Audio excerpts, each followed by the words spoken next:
Good afternoon. We're here to talk about a very important issue that has been going largely unnoticed by Minnesota families, but has profound consequences for all of us. It doesn't matter if you live in St. Paul or St. Peter, where I'm from, forever chemicals known as perfluorochemicals or PFAS are everywhere. Minnesotans deserve not to have to worry about their water, their cookware, their clothing, everyday use products, poisoning children and their families. I'm joined today by many of my colleagues who are working hard on this issue together. I am also here with some of your neighbors and friends who have been impacted by exposure to these chemicals over time. Regardless of where you live in Minnesota, the issue touches everyone across the entire state, no matter what you eat, drink, or how you live. PFAS chemicals are linked to immune system disorders, lower birth weights, infertility, lower IQ in children, thyroid issues, and deadly cancers. They are being found in the fish we eat, the cosmetics we put on our faces, the toys that babies play with, the furniture we lounge on, the carpeting we walk on, and in the water we drink and live, and of course, other things as well. Minnesota has a comprehensive blueprint for PFAS in addressing these chemicals, and the bill that we are bringing forward will help to move the source reduction part of what that blueprint claims to act for. This bill aims to reduce the risk over time and shuts off the faucet at the tap. Right now, the bathtub is overflowing in the number of products that we have in everyday life. We have to stop adding to the problem if we hope to turn the tide on this issue. So we can build a strong cleanup effort that we also need to provide in Minnesota in letting these chemicals disappear from our lives, because right now they're hurting our families, our children, and our futures. Large corporations have known that these harmful chemicals were in fact harmful for decades, but have continued to use these products for profit and the exploitation of their customers. These chemicals were developed under the guise of improving our lives, but now are cutting too many lives short. 6 years ago, at just 14 years old, Amara Strandy was diagnosed with a form of cancer so rare that only 5 million Americans between the age of 15 and 39 are diagnosed. Amara grew up in Oakdale, a community whose water source was severely contaminated by these forever chemicals. At her high school, student after student fell ill. Childhood cancer became a norm. I first learned about Amara in December, thanks to a great story written by Deanna Winter at the Minnesota Reformer. Since Clean Water Action worked to connect us together so that we could use her time to amplify Amara's advocacy on this tragic example of corporate greed. I am now going to pass it over to Amara so she can tell her story. Thank you. Amara?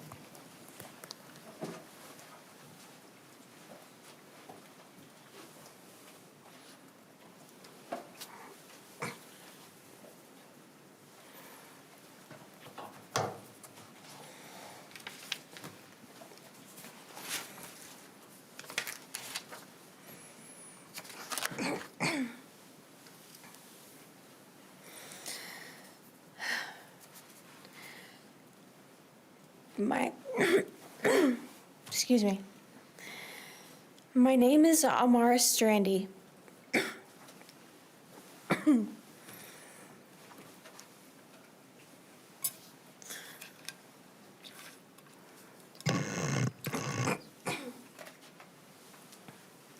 Excuse me, sorry. My name is Amara Strandy. I'm 20 years old, and at the age of 15, I was diagnosed with stage 4 fibrolamellar hepatocellular carcinoma, an incredibly rare form of liver cancer that occurs in 1 in 5 million. Due to its rarity and low survival rate, there is no standardized form of systemic treatment other than surgery. There are no curative options, no roadmap, and no plan. Thanks to its unpredictable nature, fibrolamellar at times feels like it kills in ways too cruel to comprehend. I've had over 20 surgeries, including 2 liver resections and 1 open chest surgery.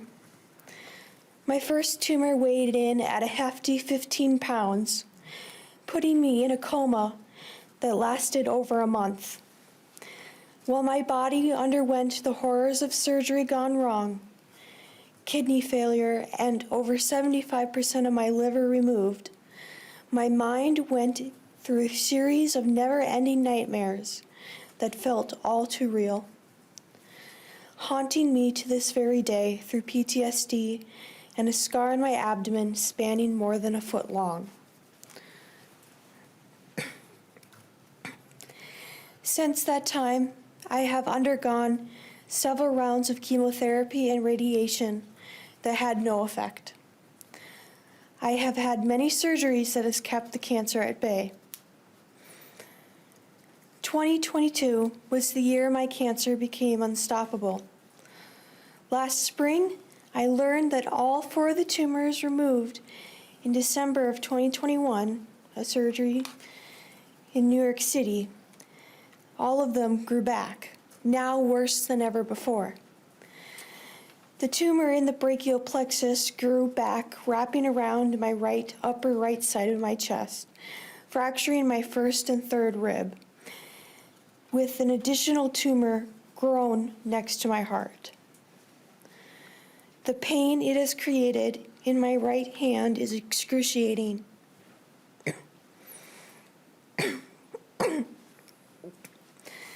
And it's affected my voice as well. And little can be done to subside it, the pain. They can't do surgery this time. There are no more treatments to try. I can no longer move my fingers to braid my hair or play piano.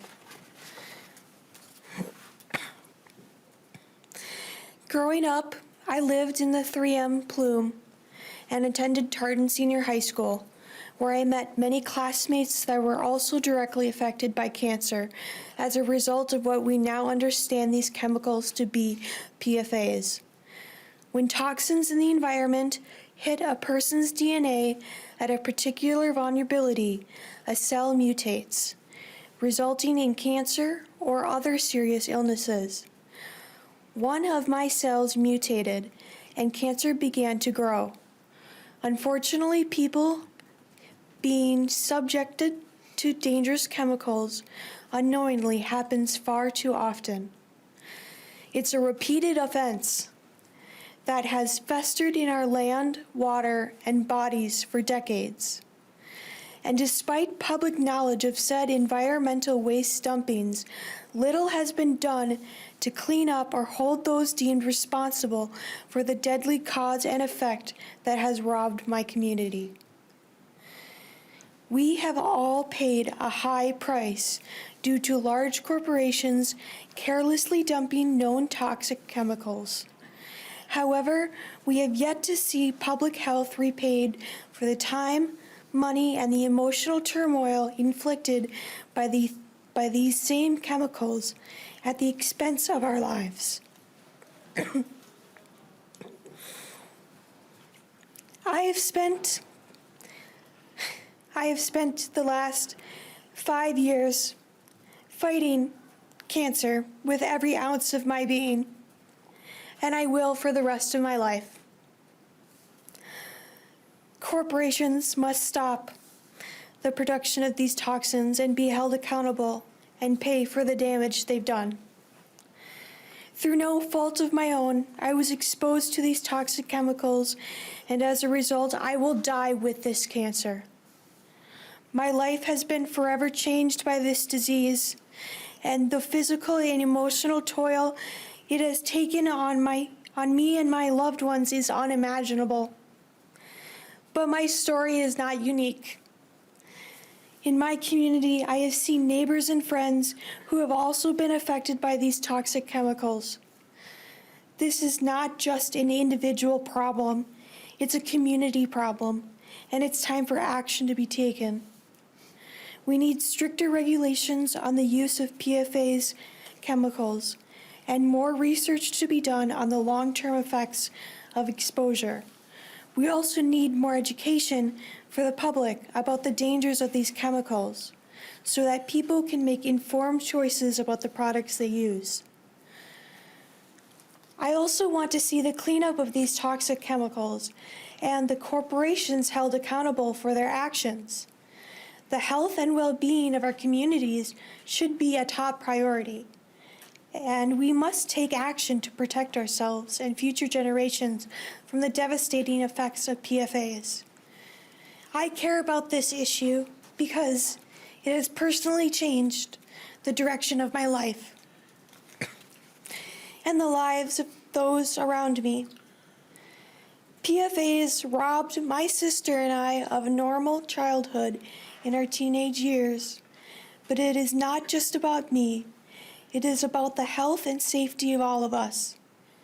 We must come together to demand change and hold those responsible accountable for their actions.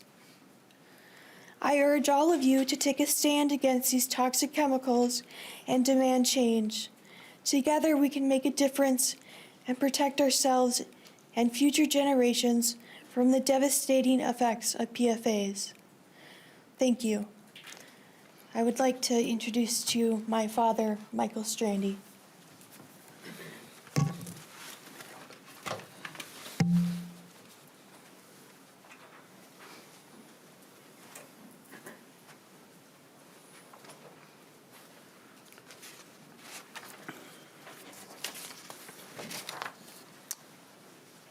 My name is Michael Strandy.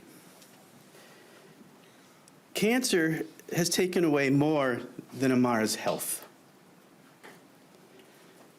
Cancer has taken away the voice and music of a gifted vocalist and musician. It is doing harm to a creative young woman who writes songs, was an A student in college and high school, and found a way to use her cat to raise over $10,000 for cancer research. When she should have been having fun at a pep rally at Tartan High School, Amara was recovering from one of her 20 surgeries to remove tumors. When she would have been fixing her hair for a school dance, Amara was trying to fix her wig just right, because all of her hair had fallen out. When she would have been preparing to get her driver's license, Amara was fighting against the side effects of nausea and neuropathy brought about from chemotherapy. Cancer affects not just the one who has this terrible disease. It touches every person in this room. Whether you have a loved one stricken by it or not. Over the past 5 years and a half, we've estimated that the surgeries, treatments, and hospital stays have accumulated not into the thousands of dollars, not even in the hundreds of thousands of dollars, but in the millions of dollars. Millions of dollars that our insurance company has paid out for Amara's care. She is just one cancer patient. Insurance premiums rise for everyone the more cancer is found in the areas we live. But the hidden costs of cancer are also high. Travel expenses, hotel stays, the high cost of badly needed medicines. If it were not for the support of friends and our faith communities, my family would have been overwhelmed with paying deductibles and other expenses. We are so fortunate to have such a support system when so many families do not. Last year, the city of Woodbury had to close yet another water well that was found to have dangerous levels of PFAS. Who must pay for the treatment facilities for the clean water? The company that dumped the forever chemicals into the water system? No. The cost goes to taxpayers of Woodbury and the surrounding communities. These chemicals can be found in the blood of people and animals on every continent. Traces of PFAS have been found in the blood of both penguins and polar bears. The types of illness and cancers these chemicals can cause are many. According to a fiber-lamellar researcher at Rockefeller University, any kind of chemical in our water, food, or air can cause damage to DNA. Will do so. It will have a different effect depending on where it hits the DNA. It only takes one cell in the body to be harmed by these chemicals like PFAS. Once a cell is harmed, that cell can mutate and multiply into an ailment, a disease, or a cancer like fibrolamellar carcinoma. My hope and prayer is that we live in a world where young teenage girls do not need a Caring Bridge page or a GoFundMe site to help with the high cost of cancer. The legislation that is being proposed today is a good beginning, but we must remember it is only the beginning. Now I'd like to welcome Senator Morris to the microphone. Hi, everybody. I'm Representative Matt Norris, and I want to begin by just expressing my deep gratitude to Mara and your family for being here, for the courageous testimony that you provided. And words are never going to return what has been taken from you or make you whole and healthy. And so I hope that your story and your family's presence here can be a call to action for this legislature to stand up and address this problem that's plaguing our state and, as we heard, folks and animals and the environment throughout the world. It actually turns out that Michael works at the church that I attend, and I didn't realize that he and his family were going through this until we had the chance to connect today. But I think that just underscores that this is impacting everyday Minnesotans, our neighbors, our coworkers, our fellow parishioners. And if it's affecting everyday Minnesotans, unfortunately, it also is affecting our heroes. And so that's why I'm introducing House File 742, which would make sure that our firefighters here in Minnesota are not exposed to these PFAS chemicals. Minnesota currently bans the use of PFAS firefighting foam in training and in testing situations, but firefighters are still being exposed in real-world situations. Effective PFAS-free firefighting foam solutions are available. So that's why I'm pleased to be partnering with the firefighters to introduce this legislation that will ban PFAS firefighting foam in all situations except when required by federal law.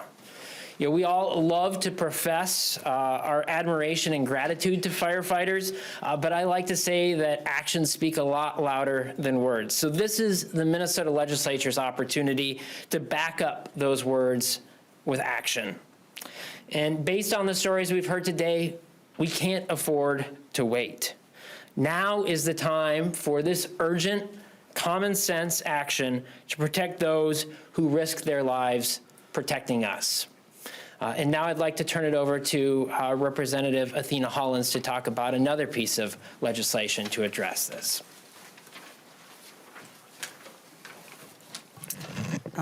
Thank you so much, and thank you and your family for being here. As the parent of a 9-year-old daughter, this is absolutely heartbreaking, and I really admire you for using your energy and time to come here and to advocate on behalf of this. Thank you. As mentioned, my name is Athena Hollins. I represent District 66B in St. Paul, which includes part of the east side where many folks are affected. I am the mother of two, and when my kids were born, I made sure to breastfeed them for at least a year. As a busy professional, I was exhausted and inconvenienced by it, but it was really important to me that I was providing the very best for my children. So you can imagine my despair when I learned that 100% of tested breast milk is positive for PFAS.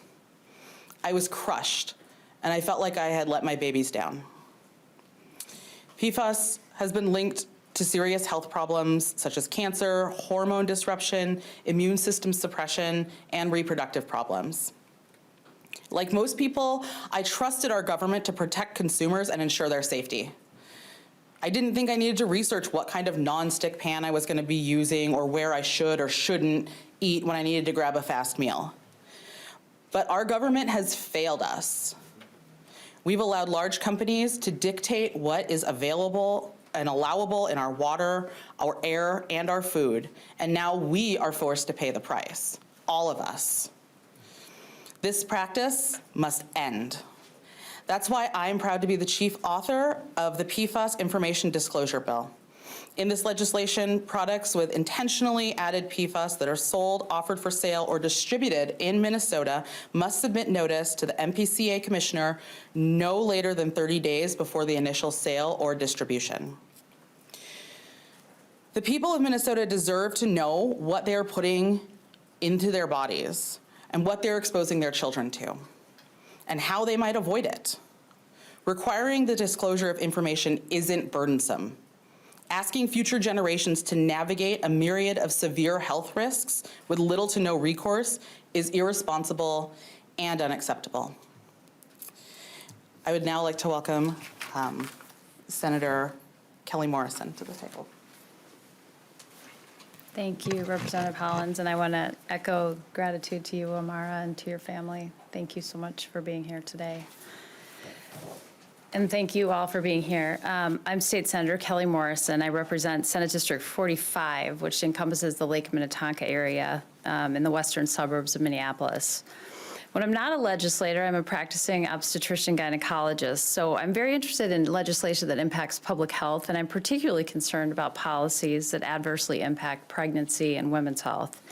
And that's why I'm proud to carry a bill this session with Representative Brand to ban non-essential use of PFAS in everyday products. More than 7 years ago, 200 experts released a consensus statement raising concerns about PFAS and related chemicals. Their concerns about the impact of these so-called forever chemicals, because they do not break down or naturally degrade in nature, were so serious that they recommended that PFAS should only be used for essential purposes. This was more than 7 years ago. The reason for their urgency? Research has demonstrated links between PFAS and testicular and kidney cancer, other cancers, preeclampsia, thyroid disease, ulcerative colitis, high cholesterol, reduced immune response, decreased fertility, low birth weight, and low IQ. These PFAS chemicals accumulate in soil, water, and the human body. The cleanup of this environmental and public health disaster will be enormous and expensive. We must start by stopping these chemicals from entering our environment and therefore our bodies in the first place. Our bill calls for banning non-essential use of PFAS in such products as carpets, cleaning products, cookware, cosmetics, children's products, furniture, and ski wax. Just imagine your toddler or grandchild playing on a PFAS-infused carpet with toys coated in PFAS while eating food that was cooked on a PFAS-coated pan. And you start to get a picture of how unnecessarily ubiquitous these chemicals are in our lives. We have to stop this as soon as possible. 3M has announced its commitment to phase out its use of PFAS chemicals, but there is nothing in law that requires them or anyone else to do so. Passing the non-essential use ban will codify protections for Minnesotans and those who live downstream from us into law. We must act with urgency to stop PFAS and save our water, save our money, and save our lives. Thank you. And I think we'll take questions now, if there are any.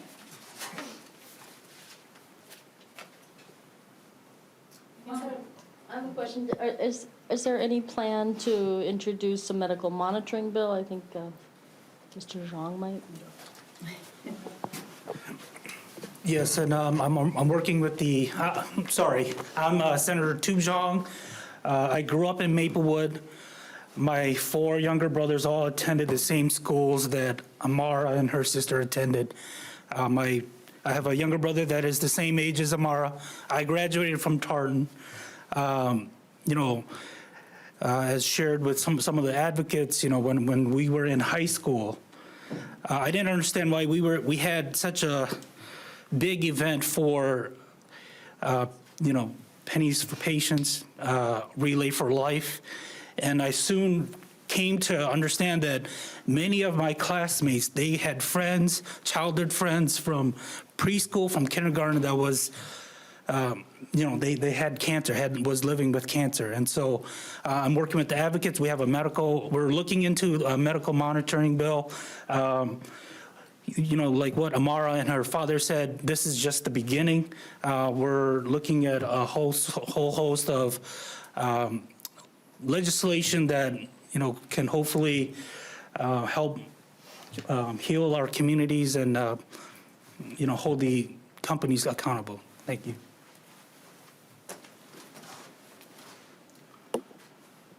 Sure. Can you maybe just speak, whoever would like to, just kind of how this has impacted your lives? I know you've talked about that a little bit, but just how Amara's cancer has impacted your daily life? If you're willing. Hello, I'm the Reverend Dana Strandy, Amara's mother, and Nora's mother.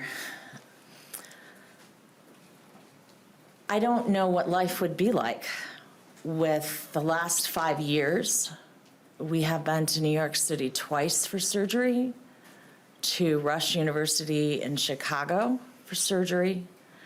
We have consulted with MD Anderson, Johns Hopkins, of course, the University of Minnesota, great care from Mayo Clinic and from Children's Hospital on Chicago Avenue here in Minneapolis. I just remember the very first day I came home and opened the mail.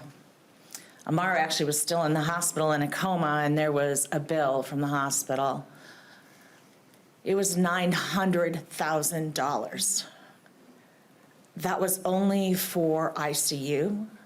Of course, insurance hadn't weighed in yet, but I didn't know what that would mean. I thought for sure it would mean devastation for our family. As my husband said, we have been supported by an incredible community, just an incredible community of friends. But it has meant that we've had to make very careful decisions about our financial life, but also about the kind of energy that both Amara and Nora have. To have cancer like this in a family means everyone in the family has cancer. And Nora is as brave and as strong as her sister Amara. The things that she struggles with as a result of this cancer aren't visible to people. And I'm equally proud of these 2 young women. But we don't get to go see my mother, who's in assisted living, who's had a stroke, because it's just too far to drive for the amount of pain Amara's in. There's a great amount of sacrifice that people don't think about. But I appreciate you asking for all those families who are living with cancer, no matter what kind of cancer it is. It's not an easy road for them. If you want. Hi, I am Norris Strandy. I'm Amara's younger sister. Our whole family has been affected by cancer, in 1,000 ways that many people will never understand. I have spent the past 5 years of my life, being my teenage years, trying to find friends who can empathize or even vaguely comprehend what it's like to live a life with this heavy of subject matter and this many issues and struggle. I have spent a lot of hours alone, a lot of days feeling like I was the only one out there dealing with this, the only one that is affected in the way I am, because I am a sibling. Many people don't talk about how siblings are affected. Many people don't talk about young adult cancers to begin with. But siblings are also neglected in a lot of ways. Yeah, I've mostly just felt alone. And it wasn't until this past fall that I finally met somebody who understood. Every year in Vermont, there is a retreat that is hosted by a couple whose son died of this same kind of cancer about 10 or 15 years ago. And it is a retreat for a bunch of families who've been affected by fibrolamellar to come together and form a community of people who understand because of its rarity. And it wasn't until then that I actually found that somebody understood what I was going through. It's been 5 years and I've met no one, no siblings, no anybody who's been able to understand a fraction of my life. What it's like to basically live in the hospital for 2 months, every day seeing my sister in a coma with all sorts of machines and tubes going in and out of her, doing all sorts of things to keep her alive. And then having to wake up at 6 a.m. to drive to school every single day, and then come home and have to deal with homework. And what it's like to be a middle schooler is already so hard, but having an extra layer of struggle is so much harder.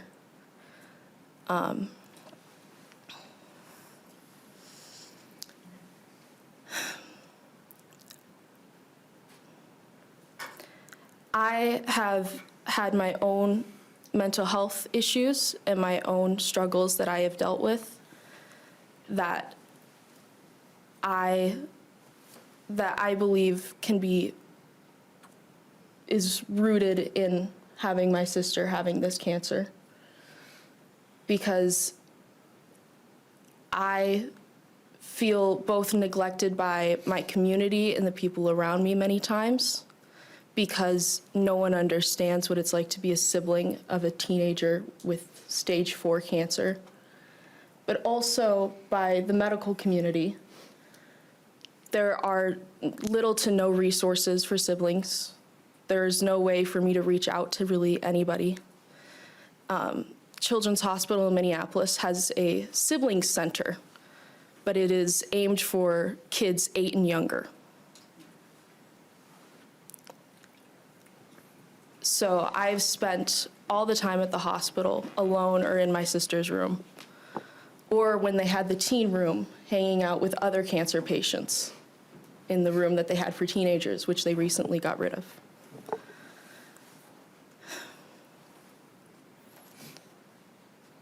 And lately, I have been very much struggling in high school. I used to be an A student, a B student. I used to have large friend circles and used to have great connections with all my teachers. Within the past 2 years, I have slipped as I felt my life has been slipping with Amar's cancer progressing more and more. And I can only hope and try to bring my grades back up and be able to build myself a future. You will. Nora, can you spell your name for us and tell us how old you are? Nora, and I'm 17. I just want to say the impact is unfathomable. Yeah. For me and my family and my community. My community has suffered a lot. A lot. To lawmakers, is there anything, any other legislation that could help families like these Strandys that, are dealing with huge medical bills and, there was a class action suit many years ago, but it didn't really go anywhere. Is there anything else that needs to be done? I don't hear anything that was said today that will help them. So I'm just curious if anything else could be done.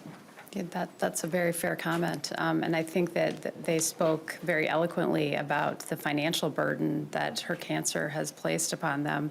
And, in many ways, I think we can all agree that the American healthcare system is broken because we have debt, medical debt, unlike any other developed or industrialized country. So certainly there are fixes, improvements that could be made to our healthcare system that don't decimate families and leave them in debt just because they happen to have a healthcare issue. Do you want to add a comment? Can I have one more question?